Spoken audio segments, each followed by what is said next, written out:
부흥에 대한 이야기를 할 때에 가장 많이 언급되고 인용되는 하박국 3장 1절 2절의 말씀입니다. 부흥에 대한 이야기. 여러분, 부흥은 무엇일까요? 여러분, 부흥에 대한 마음의 소원과 갈망이 있습니까? 여러분이 기대하는 부흥은 어떤 부흥이십니까? 부흥이라고 우리가 말할 때에 본능적으로, 즉각적으로, 그리고 제일 먼저 우리의 떠오르는 이미지는 숫자적인 부흥, 혹은 물량적인 부흥, 아니면 눈에 보이는 가시적인 것들, 그리고 외형적인 것들을 생각하기 쉽습니다. 물론 숫자가 늘어나고 물량적으로 많아지고 외적으로 가시적으로 많아지고 풍성하는 것이 부흥과 전혀 무관한 것은 아니겠지만, 그것들로 진짜 부흥, 하나님께서 인정하시는 참된 부흥을 설명하기에는 턱없이 뭔가 부족하고 결핍되어 있으며, 그것들이 결코 부흥을 설명하는데 충분하지가 못하다는 것입니다. 어느 시대에 있든지 간에 부흥에 대한 잘못된 이해와 생각으로 말미암아, 그리고 부흥을 추구하는 일부 잘못된 열심과 노력들이 적지 않은 부작용과 문제점과 후유증을 낳고 있는 것을 알고 있습니다. 실제로 어느 교회, 그리고 극성스럽고 조금은 특심한 그런 성도들은 그런 부흥을 영적인 신비적인 현상, 좀 더 짜릿짜릿한 그런 체험으로 생각을 합니다. 그래서 하나님이 우리에게 부흥을 주실 때에, 역사하실 때에 어떤 그런 신비한 체험들, 영적인 어떤 감각들, 방언이 터지고 예언이 나오고 신유의 은사가 나타나는 그것을 부흥이라고 그렇게 생각하는 사람들이 있습니다. 그래서 교회 안에서나 혹은 기도원이나 사람들을 쭉, 성도들을 줄을 세워놓고 쓰러뜨리려고 하는 그런, 때로는 인위적인 짜내는 무모한 행동을 한다거나 혹은 생사람을 잡기까지도 합니다. 이런 일들이 사람들이 볼 때에는 혹하게 보일지는 모르겠지만 이것이 성경의 지지를 전혀 받지 못한다는 거예요. 성령께서 역사하실 때에 그 역사의 한 방편 혹은 한 일부분은 될지 모르지만 그 행위 자체가 부흥의 역사를 말하는 것은 아닙니다. 이런 현상들, 이런 신앙의 체험들을 지나치게 강조하고 지나치게 추구하는 교회들이 자칫 자신뿐만 아니라 많은 사람들을 속이게 만들고 또 교회의 성도들을 혼란에 빠뜨리기도 하고 건전한 많은 성도들을 실족하게 하고 실망하여 교회를 떠나게 만들고 신앙의 본질들을 심하게 훼손하고 변질시킬 수도 있다는 것입니다. 마치 사이비의 색깔을 띠는 것 같이 병이 고침받고 그리고 신유의 은사가 나타나고 문제가 해결되어지고 그리고 또 물질적인 풍족함을 누리는 것, 이것이 우리의 삶에 대단히 중요한 관심사이기는 하지만 그럼에도 불구하고 이 기독교 신앙이라는 것은 세상에서 편안하고 안전하고 그리고 또 삶의 문제가 해결되어지고 잘 먹고 잘 살고 그것에 도움을 주는 그런 종교가 아니라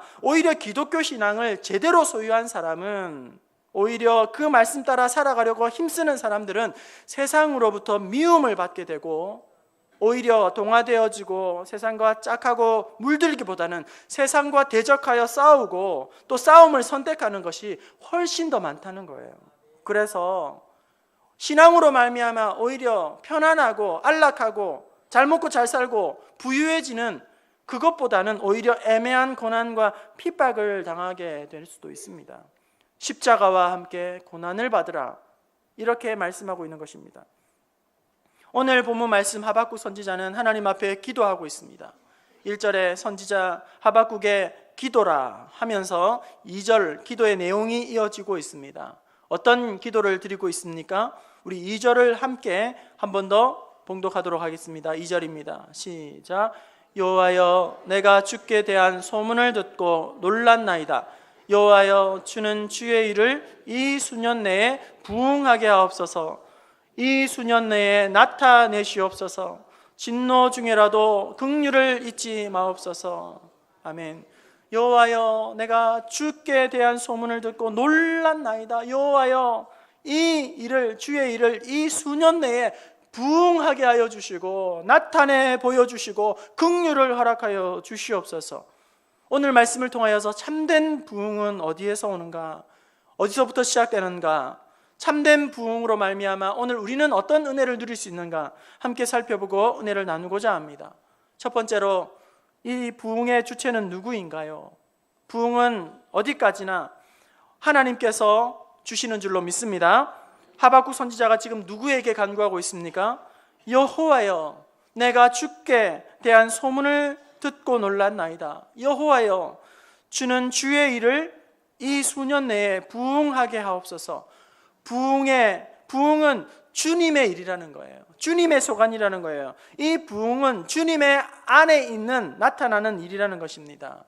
과거에도 그랬고 오늘날도 그렇고 앞으로 영원토록 이 부응은 오직 하나님께서 우리에게 주시는 은혜요 선물인 줄로 믿습니다. 그러므로 부응에 대한 갈망은 무엇에 대한 갈망이 되어야 할까요?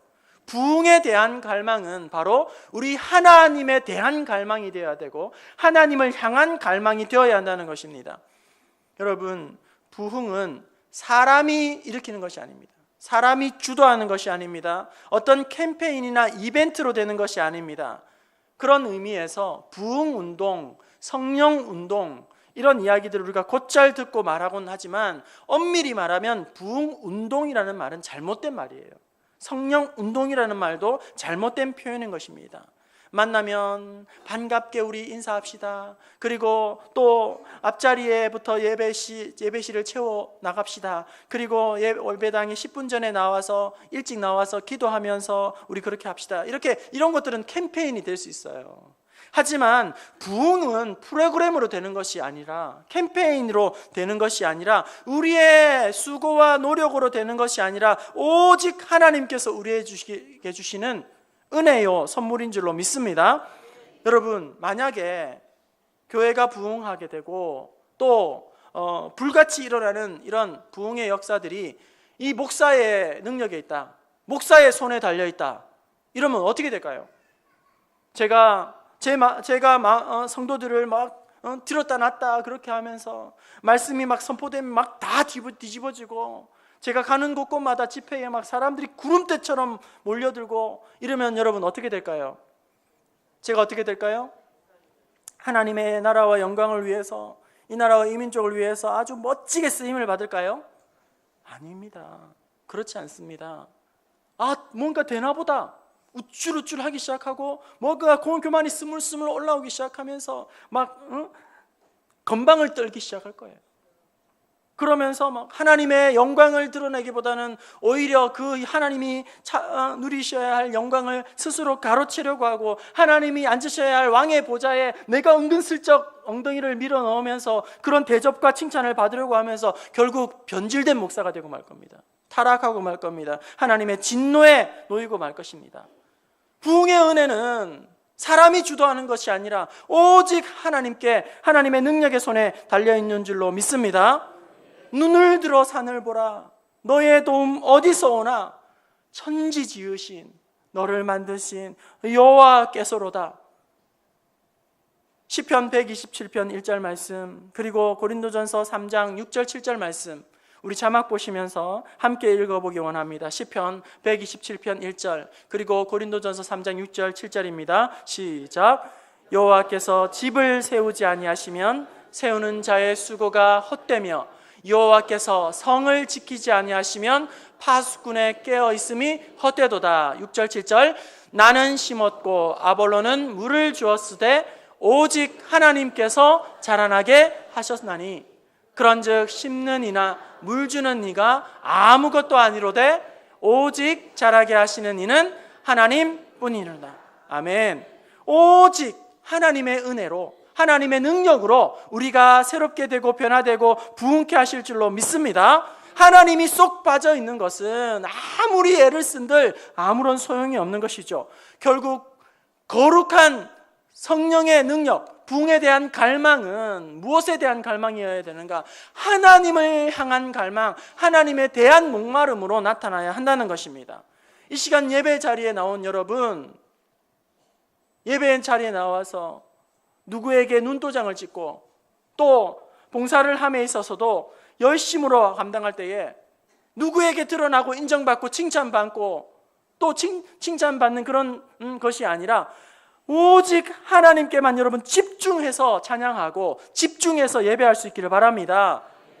사람에게 보이려고 하지 마시고 하나님 앞에 한없이 가까이 가는, 그러면 자연스럽게 하나님이 우리 가운데에 놀라운 은혜로 회복으로 역사하여 주실 줄 믿습니다. 하나님의 은혜에 달려있다. 하나님의 주권에 달려있다. 우리는 아무것도 아니라는 사실입니다. 하지만 여러분, 그렇다면 하나님의 능력에, 하나님의 손에 달려있다면 오늘 우리는 가만히 있기만 하면 될까요? 그저 하늘에서 감이 떨어지도록 누워서 뒹굴뒹굴하면서 입만 벌리고 있으면 될 거예요? 아무런 노력도 수고도 하지 않고 뒷짐만 지고 그냥 기다리면 될까요? 하나님의 주권 안에, 하나님의 능력의 손에 다 달려있지만 그럼에도 불구하고 한번 따라서 하시겠습니다. 하나님의 방법은 사람입니다. 부흥은 전적으로 하나님의 손에 달려있지만 부흥의 방편으로 하나님께서는 도구를 사용하시는데 그 하나님의 도구가 무엇입니까? 바로 사람을 세우시고 사람을 사용하셔서 하나님은 부흥을 주신다는 거예요. 부흥의 놀라운 바람이 불기 전에, 은혜의 소낙비가 부어지기 전에 부흥을 기대하고 사모하고 갈망하는 소수의 사람을 먼저 하나님께서 불러주십니다. 부흥의 참된 부흥을 위해서 하나님은 기도하는 소수의 무리를 먼저 일으켜 세워주신다는 거예요. 사람들은 다수의 목소리, 다수의 의견, 그리고 집단 행동을 해야 관심을 끌고 또 자기의 의견이 관철이 되죠. 그래서 물리적으로 세력을 과시하고 힘을 과시해야지만 자기의 주장이 먹혀들게 됩니다. 그렇게 실력 행사를 하고 데모를 하게 되는 것이죠.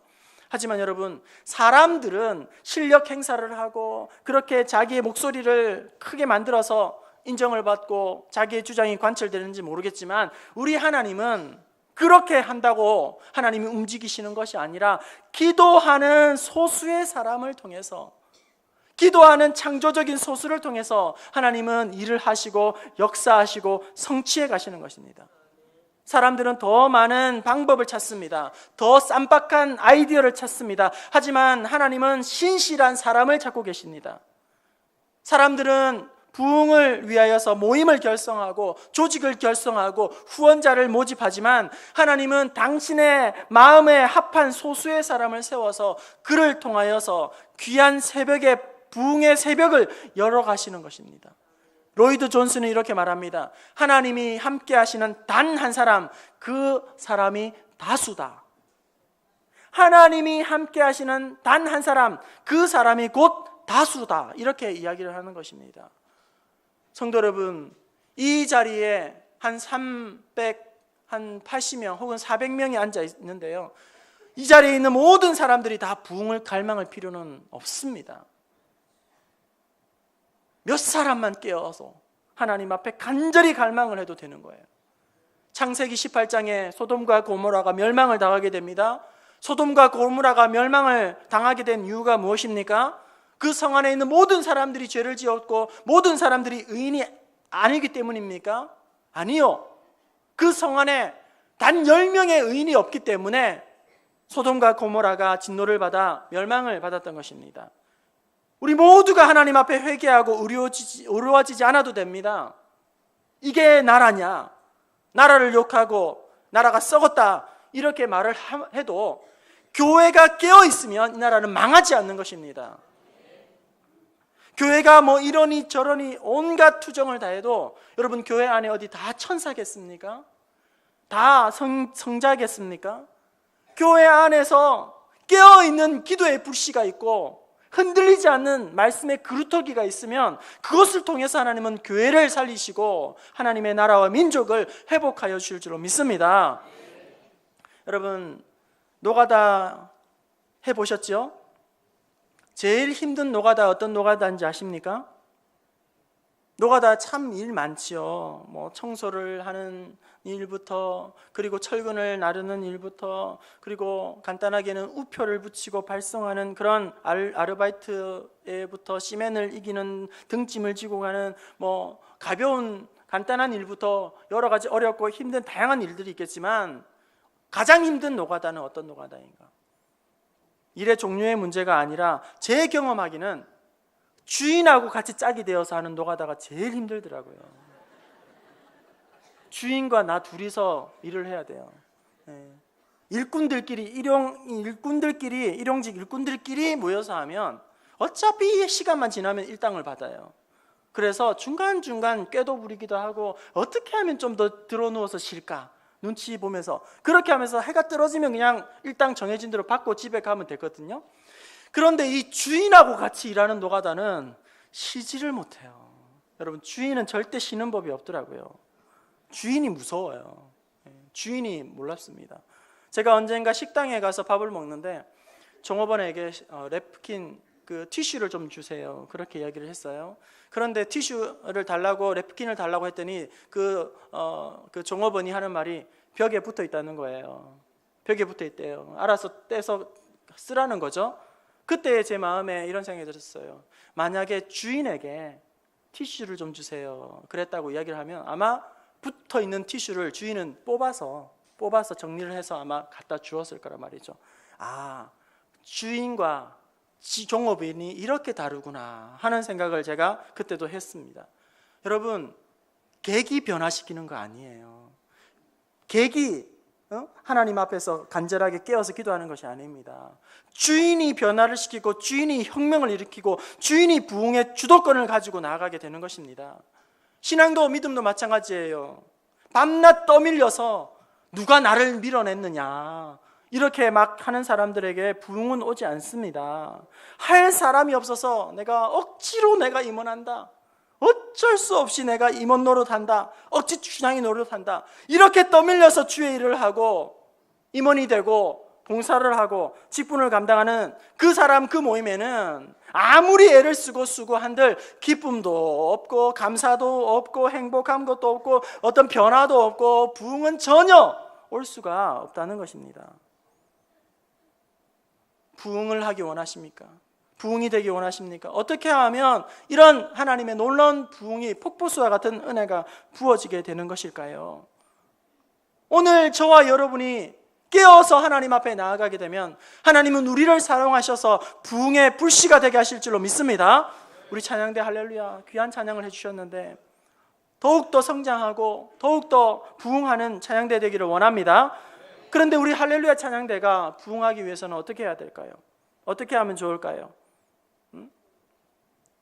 어느 한날 혜성처럼 외부에서 막 사람들이 전공자들이 몰려오면 잘 될까요?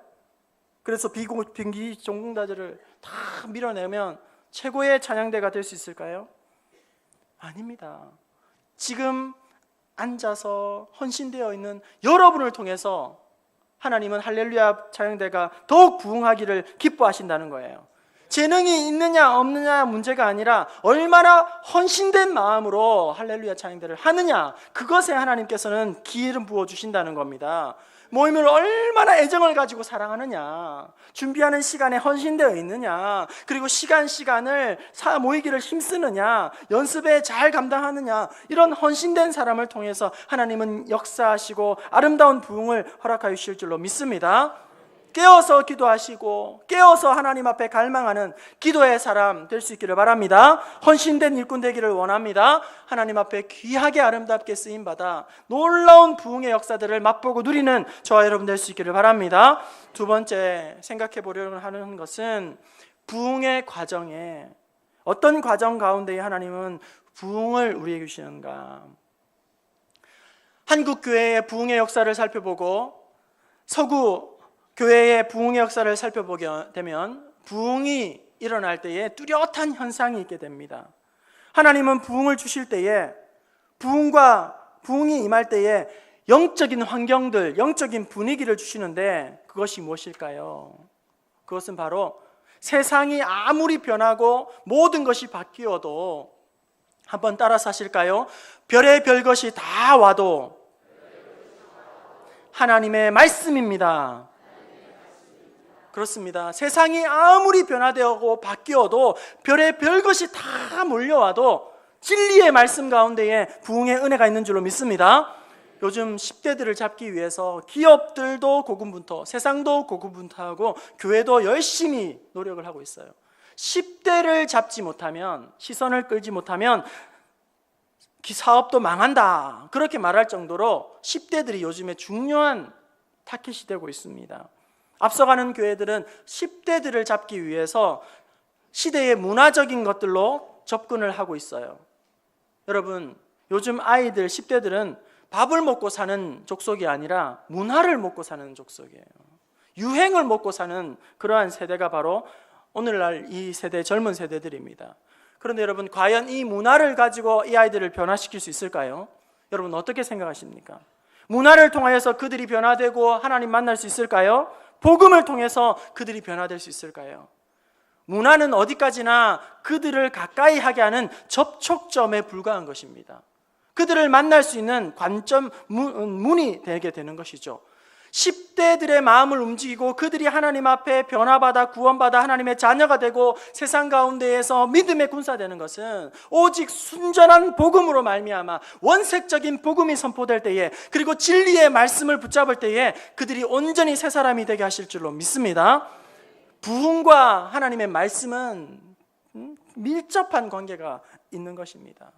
교회의 부흥의 역사들을 살펴보게 되면 뚜렷한 현상이 나타나게 되는데, 진리의 말씀이 온전히 선포될 때에, 말씀을 읽고 말씀을 바르게 해석하고 말씀이 선포될 때에 심령의 놀라운 변화와 뜨거운 은혜를 경험하고 이제는 부흥의 역사가 일어나게 되더라는 거예요.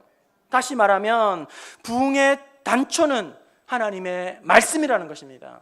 부흥의 회복의 출발점은 진리의 말씀 가운데 있는 줄로 믿습니다. 말씀이 온전히 선포되지 않으면 참된 부흥은 오지 않는 것입니다. 하나님의 말씀을 붙잡을 때에 우리 가운데의 부흥은 시작되게 되는 것입니다. 그런 점에 있어서 설교는 부흥을 주시는 하나님의 최상의 방편이 되는 것이죠. 그런데 여러분, 오늘날 설교는 교회 안에서 점점 매력을 잃어가고 있습니다. 교회에 와서 설교를 통해서 하나님을 만나고자 하는 마음, 설교 가운데에서 나의 신앙이 변화되어지고 우리의 가정이 변화받고 우리의 삶이 새롭게 달라지고자 하는 그런 갈망과 기대가 점점 식어지고 있습니다. 이것은 교회가 점점 영적인 잠에 빠져 있고 병들어가는 신앙을 나타내게 되는 것이죠. 자신을 한번 생각해 보세요. 여러분, 하나님의 말씀에 대한 갈망이 있습니까? 하나님의 말씀에 대한 그런 사모하는 마음, 목마른 심정, 거룩한 기대가 있습니까? 한낮 졸음만 쫓다가 예배당 마당만 밟다가 그렇게 구경꾼처럼 돌아가고 있지는 않습니까? 말씀에 대한 기대감을 잃어버리고 말씀 없이도 얼마든지 사는데 지장이 없이 씩씩하게 신앙생활을 하고 있는 그런 심령들 아닙니까? 이 모든 것이 영적인 잠에 또 신앙에 병이 들었기 때문에 하나님 말씀 앞에서도 무덤덤하게 살아가고 있는 것입니다. 제 큰아이와 작은아이를 잠깐 말씀을 드리면, 우리 제 큰아이는 먹는 것에 그렇게 관심이 없는 아이예요. 그래서 먹이려고 하면 그 입이 자른 아이들 있지 않습니까? 잘 먹지 않는 아이. 큰아이는 그런 아이고, 작은아이는 먹는 것을 너무 좋아하는 그런 아이예요. 지금은 이제 많이 절제하고 다이어트 하려고 애를 많이 쓰는데, 혹시 제 둘째 아이를 아시는 분들은 들었던 이야기를 절대 옮기시면 안 됩니다. 저하고 원수 지을 수 있습니다. 그러니까 듣고 잊어버리시고, 둘째 아이는 하여튼 먹는 걸 너무너무 좋아하는 아이예요. 그래서 오빠가 밥을 남기면 얼마나 그걸 좋아하는지, 그리고 밥의 양이 조금이라도 작아 보이면 엄청 투정을 내고 짜증을 내는, 여러분 그런 아이들 키워보셨죠? 네, 그런 아이인데요. 밥을 자다가 깨워서도 배고파, 이 말이 제일 먼저 나오는 아이. 네, 그래서 조금 움직여야 밥이 더 잃어가고 전혀 상관없는 아이예요. 먹는 거 얼마나 복스럽게 먹는지 그런 아이인데요. 밥을 이렇게 달아하고 좋아하는 이 아이가 딱 밥을 안 먹는 순간이 옵니다. 여러분 언제인지 아십니까? 언제일까요? 아플 때예요. 아플 때. 딱 아프면, 몸이 아프기 시작하면, 병이 들기 시작하면 그렇게 막 한 톨이라도 더 먹으려고 하고 막 그렇던 이 아이가 밥을 전혀 먹지 않는다는 거예요. 여러분, 영의 양식인 이 말씀을 여러분 어떻게 대하고 있습니까? 하나님의 말씀을 여러분 사모하고 있습니까? 내가 하나님의 말씀이 달지 않다, 기대감이 없다, 목마름이 없다, 이렇게 무덤덤하다 생각하시면 이렇게 생각하시면 돼요. 아, 내 신앙 병들었구나. 하나님의 양식, 하나님의 말씀이 목마르지 않고 배고프지 않다. 내 신앙이 심각한 지경에 이르렀구나. 내가 지금 영적이 완전히 굶어 죽기 전에 기아 상태에 있구나. 그렇게 생각하시면 여러분 진단을 하는 것이 딱 맞습니다. 이스라엘 백성들이 하나님을 멀리 떠나 우상을 섬기고 죄악 가운데 반항할 때 그들이 제일 먼저 취한 태도가 무엇입니까? 하나님의 말씀을 멀리했다는 거예요. 하나님의 말씀을 멀리하는 백성들은 불신앙에 빠질 수밖에 없고 세상 재미에 잠에 취할 수밖에 없고 자기가 무엇을 하는지도 알지 못하며 방방을 알지 못하며 그렇게 형식적이고 습관적이고 박제가 된 신앙생활을 하게 된다는 거예요. 그 한가운데 무엇이 있냐면 말씀에 대한 잘못된 태도가 그 신앙에 뿌리를 내렸기 때문입니다. 찰스 핀이 이렇게 말합니다. 만약 당신의 영적인 생활에 실패하고 있다면, 여러분의 삶이 실패하고 있다면 틀림없이 당신은 하나님의 말씀을 아무렇게나 생각하는 그런 사람일 것이다. 이렇게 이야기를 합니다. 여러분, 참된 부흥을 기대하신다면 오늘 우리가 하나님의 말씀을 대하는 태도에 커다란 변화가 먼저 있어야 한다. 우리의 가정에, 우리의 신앙에 놀라운 하나님의 기름 부으심이 있기를 원한다면 하나님의 말씀을 대하는 여러분의 마음가짐이 커다란 혁명이, 변화가 먼저 일어나야 한다는 사실입니다. 하나님의 백성이 하나님의 말씀을 듣는 것이야말로 신앙의 출발점일 뿐만 아니라 하나님의 은혜를 누리는 가장 확실한 방법이라는 거예요. 구약 성경을 어디를 열든지 흔히 우리가 발견할 수 있는 히브리어 단어는 이것입니다. 쉐마입니다. 쉐마. 여러분 많이 들어보셨죠? 쉐마, 이것은 듣다, 경청하다, 청종하다, 이런 말이에요. 이 쉐마는 샤마라는 말의 명령어인데, 그러니까 쉐마라고 이야기하면 들으라 이렇게 하는 거예요. 선지자들이 하나님의 말씀을 받아 선포할 때에 어떻게 제일 먼저 입을 뗍니까? 쉐마 이스라엘, 하나님의 말씀을 들어라 이스라엘 백성들아, 하나님의 말씀에 경청하라, 말씀 앞에 굴복하라, 이렇게 말씀하고 있는 것입니다. 말씀이 없이는 우리는 아무것도 할 수 없는 자입니다. 금주에 5일, 6일, 금요일, 토요일 이번에 특별히 성경 통독 학교를 개최하게 됩니다. 여러분, 음식을 과식하고 폭식을 하게 되면 건강을 해치게 되고 또 몸이 상하게 되죠. 폭식을 하게 되면 또 후유증이 많습니다. 하지만 말씀을 과식하고 말씀을 폭식하는 것은 전혀 후유증이 없어요. 오히려 우리의 삶이, 우리의 가정이 훨씬 풍요로워지고 기름지고 풍족하여지게 된다는 것입니다. 복 있는 사람은 누구입니까? 복 있는 사람은 오직 여호와의 율법을 즐거워하여 그 율법을 주야로 묵상하는 자로다. 그는 하나님의 하는 모든 일이 다 형통하리로다. 그동안 주일날만 말씀을 펴고 주일날만 말씀을 듣고 주일날만 간헐적으로 찔끔찔끔 하나님의 말씀을 접했다면 이제 이 기간을 통해서 여러분 은혜의 바다에, 말씀의 바다에, 은혜의 홍수 가운데 여러분 푹 잠기는 귀한 시간 될 수 있기를 여러분에게 도전드립니다. 말씀을 통해서 하나님을 만나야 돼요. 체험도 간증도 중요하지만 말씀이 반석에 서지 못하면 그 체험이 오히려 자기를 실족하게 만들고 다른 사람을 시험에 빠지게 할 수가 있다는 것입니다. 오늘 하박국 선지자는 그에게 주신 하나님의 말씀을 붙들고 이 수년 내에 하나님 부흥을 허락하여 주시옵소서, 그렇게 기도하고 있는 것입니다. 하나님의 말씀을 붙잡고 오늘 부흥을 갈망하는 저와 여러분 될 수 있기를 바랍니다. 부흥의 한쪽 날개가 하나님의 말씀입니다. 말씀을 붙잡고 나아가는 것이죠. 부흥의 다른 한쪽 날개는 무엇일까요? 한번 따라서 하시겠습니다. 우리가 기도할 때에 하나님은 역사하신다. 우리가 기도하면 하나님이 역사하실 줄로 믿습니다. 우리가 기도할 때에 하나님은 섭리하실 줄로 믿습니다. 이런 은혜로운 찬양이 있습니다. 오늘 집을 나서기 전 기도했나요? 오늘 받을 은총 위에 기도했나요? 기도는 우리의 안식 빛으로 인도하리. 앞이 캄캄할 때 기도 잊지 마세요. 여러분, 오늘 집을 나서기 전 기도하면서 여러분 나서셨습니까? 기도하신 이후에 여러분 핸들을 붙잡고 교회로 오셨습니까? 예배당에 나와 하나님 오늘 받을 은총을 기대합니다. 그렇게 기도하면서 예배 가운데 나오고 있습니까? 기도하지 않으면서 잘 되기를 바라고, 기도하지 않으면서 하나님 은혜 받기를 원하고, 기도하지 않으면서 하나님 앞에서 능력을 경험하기를 원하는 것은 다 헛된 일이라는 거예요. 오늘 한국 교회가 왜 이렇게 점점 약해져 가고만 있습니까? 왜 이렇게 우리의 영적인 체질이 약해지고 있습니까? 무력하고 영향력을 나타내지 못하고 오히려 세상의 시험거리가 되고 있습니까? 세상의 걱정거리가 되고 있습니까?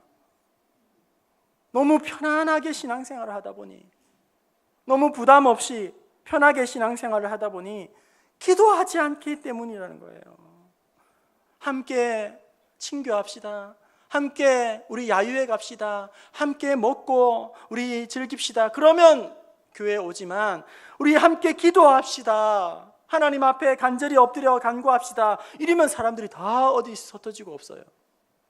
이전에 어려운 일이 생기면 기도하자. 우리 오늘 가서 소나무 뿌리 하나 뽑고 내려오자.